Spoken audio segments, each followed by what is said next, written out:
So guys, आज हम जिस मूवी को देखने वाले हैं उसका नाम है द डिस्कवरी, जिसमें थॉमस नाम का एक बंदा न सिर्फ आफ्टर लाइफ को डिस्कवर करता है बल्कि वो एक ऐसा मशीन भी बनाता है जिसमें वो आफ्टर लाइफ को देख सकता था। लेकिन ये प्रूव करने की वजह से कि आफ्टर लाइफ वाकई में है, दुनिया भर के लोगों का मेंटेलिटी इसको लेकर कुछ और ही हो जाता है। यानी कि लोग सुसाइड करने पर उतर आते हैं, खास करके वो लोग जो अपनी जिंदगी से हार चुके थे, इसी उम्मीद में कि आफ्टर लाइफ में उन्हें बेहतर जिंदगी मिलेगा, जिसकी वजह से सुसाइड रेट करोड़ों की संख्या को छूने लगा था। यानी कि अगर एक हिसाब से देखा जाए तो इन सब मौत का जिम्मेदार थॉमस था, लेकिन वो अपने शुरुआती इंटरव्यू में इस बात को नकारते हुए खुद को इन सब के लिए रिस्पॉन्सिबल नहीं मानता, जिसको सुनते ही वहाँ के फिल्म क्रू का एक मेंबर थॉमस को थैंक यू बोलते हुए सभी के सामने खुद को मार देता है। लेकिन थॉमस फिर भी इसका जिम्मेदार खुद को नहीं मानता, जिसकी वजह से उसके दो बेटों में से एक यानी कि विल उससे नफरत करता था, जो कि इन सब के शुरू होने के 2 साल बाद घर लौट ही रहा था कि तभी उसे अपने फेरी में आयला नाम की एक लड़की मिलती है, जिससे वो कभी मिला तो नहीं था, लेकिन किसी अनजान रीजन की वजह से वो उसको काफी जानी पहचानी लगती है। हालांकि उन दोनों के बीच कोई सिमिलरिटीज भी नहीं होता, यहाँ तक कि उनके सोच में भी नहीं, क्योंकि जहाँ विल लोगों के बेवजह सुसाइड की वजह से अपसेट था, वही अपने सभी प्रॉब्लम से छुटकारा पाने का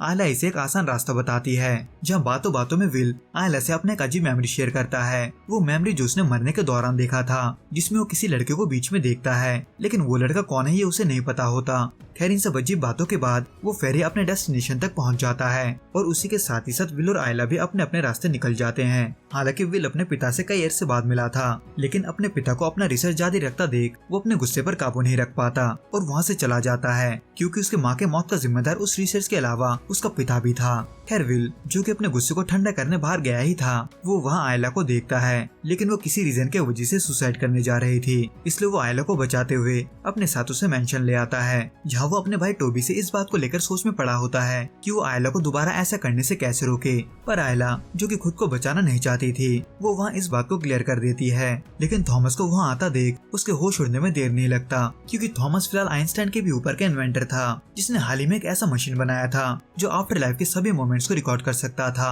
लेकिन वो मशीन वाकई में काम करता है या नहीं ये थॉमस नहीं जानता था, इसलिए उसको टेस्ट करने के लिए वो आयला को यूज करने का सोचता है, जो कि पहले से ही मरना चाहती थी। हालांकि थॉमस फिर भी उस मशीन को पहले खुद पर ही ट्राई करना चाहता था, पर अब जब इसके वजह से ब्रेन डैमेज होने का चांस बहुत ज्यादा था, तो ऐसे में वो टेस्ट के लिए मरे हुए बॉडी को यूज करने का सोचते हैं, जिसको मॉर्ग से चुराने के बाद वो उस लाश को यानी कि पैट फिलिप्स को मशीन से जोड़ते हैं। लेकिन कई कोशिशों के बावजूद भी उस मशीन में कुछ नहीं दिखता, जो कि असल में विल की वजह से हो रहा था, क्योंकि उसने टेस्ट के पहले उस मशीन में छेड़छाड़ किया था। पर अब जब थॉमस ये नहीं जानता था, तो ऐसे में वो मायूस होकर वहाँ से चला जाता है। पर इसका फायदा उठाते हुए विल उस मशीन को फिर से ठीक करके बिल्कुल पहले जैसा बना देता है, ताकि वो पकड़ा ना जाए। लेकिन इस दौरान जब विल पैट फिलिप्स को उस मशीन से अलग कर रहा था, तब अचानक से उस मशीन को काम करता हुआ देख उसे यकीन नहीं होता, जिसमें पैट फिलिप्स अपने पिता से मिलने हॉस्पिटल जा रहा था। हालांकि विल इसके बावजूद भी इस बात को सबसे छिपा कर रखता है और खुद ही इसका सच्चाई जानने उस हॉस्पिटल में जाता है, जो कि इस वीडियो में दिख रहा था। लेकिन उसे वहाँ हॉस्पिटल के अंदर वो हॉलवे नहीं मिलता जो उस वीडियो में था, इसलिए वहाँ के जेनेटर से पूछताछ करने पर विल को यह पता चलता है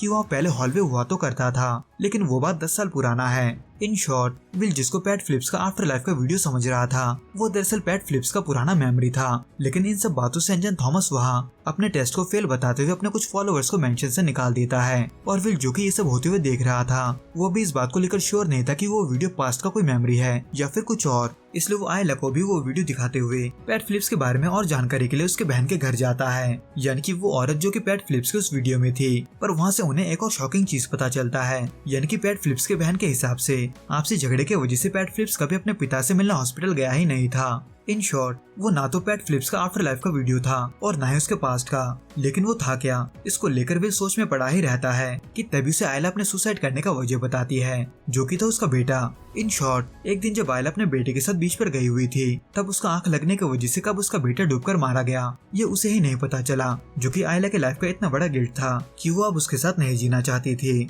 जो कि हुआ ही था कि तभी टोबी भी वहाँ आ जाता है, ये बताने के लिए कि थॉमस खुद के ऊपर टेस्ट कर रहा है, ये जानने के लिए कि वो मशीन वाकई में काम करता है या नहीं। लेकिन अब जब विल ने उस मशीन के बात को छुपा कर रखा था, तो ऐसे में वो थॉमस को रोकने के लिए भागता है, लेकिन तब तक बहुत देर हो चुका था, क्योंकि थॉमस ने न सिर्फ खुद के ऊपर टेस्ट करना शुरू कर दिया था, बल्कि इसकी वजह से विल को कुछ दिख भी रहा था, जो कि था वो रात जब उसके माँ ने थॉमस से परेशान होकर खुद को मार दिया था। लेकिन इस वीडियो में विल को ऐसा कुछ नहीं दिखता, बल्कि इसमें थॉमस विल के माँ को सुसाइड करने से रोक लेता है, इसलिए होश में आने के बाद थॉमस ये देखकर अंदाजा लगाता है कि आफ्टर लाइफ असल में एक ऑल्टरनेट रियलिटी है, वो रियलिटी जिसमें लोग अपने उन गलतियों को करते ही नहीं है जिसका उन्हें सबसे ज्यादा पछतावा था। जिसको समझने के बाद थॉमस अपने मशीन को डिस्ट्रॉय करने के बारे में सोचता है, क्योंकि ये मशीन करोड़ों लोगों को सुसाइड करने के लिए प्रोवोक कर सकता था, उन लोगों को जो अपने लाइफ को इम्प्रूव करना चाहते थे। इसलिए अपने मशीन को फेल बताते हुए थॉमस एक स्पीच दे ही रहा होता है कि तभी उस मेंशन से निकाली गई फॉलोअर ये कहकर आयला पर गोली चला देती है कि उसने आयला को मारा नहीं बल्कि उसे किसी दूसरी जगह भेज दिया है। इसलिए आयला के मौत से डेविस्टेट होकर विल खुद उस मशीन को ट्राई करता है ताकि वो आयला को मरने से रोक सके।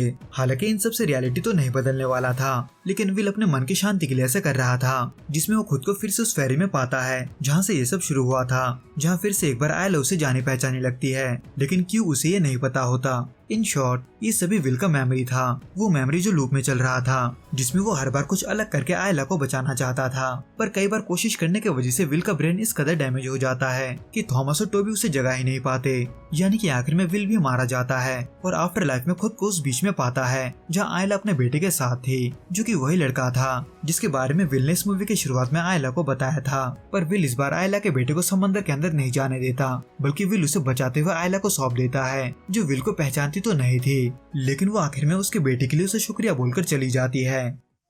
तो दोस्तों इस वीडियो में बस इतना ही। आपको ये वीडियो कैसा लगा आप हमें कमेंट करके जरूर बताना। मैं आपसे फिर मिलूंगा कुछ नए और ऐसे अनोखे मूवीज के साथ। अगर आपको ये वीडियो पसंद आए तो प्लीज इस वीडियो को लाइक, शेयर और प्लीज इस चैनल को सब्सक्राइब जरूर करें। Till then good bye and be safe.